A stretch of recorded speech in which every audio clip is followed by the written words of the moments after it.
نگاہیں طاق میں رہتی تھیں لیکن کیمیا گر کی، وہ اس نسخے کو بڑھ کر جانتا تھا اسم اعظم سے۔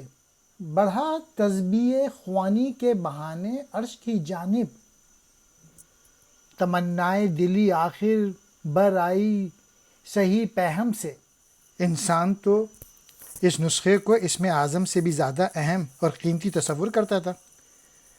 ایک روز حمد باری تعالیٰ کے بہانے عرش کی جانب بڑھا اور بڑی تیزی کے ساتھ فرشتوں کی آنکھوں میں دھول جھونک کر یہ نسخہ حاصل کر لیا۔ یوں اپنی کوشش کے سبب اس کی دلی مراد پوری ہوئی۔ طاق میں گھات میں اسم اعظم اللہ تعالیٰ کے ناموں میں سے وہ نام جس کو پڑھنے سے دعا کا قبول ہونا ضروری ہو جاتا ہے۔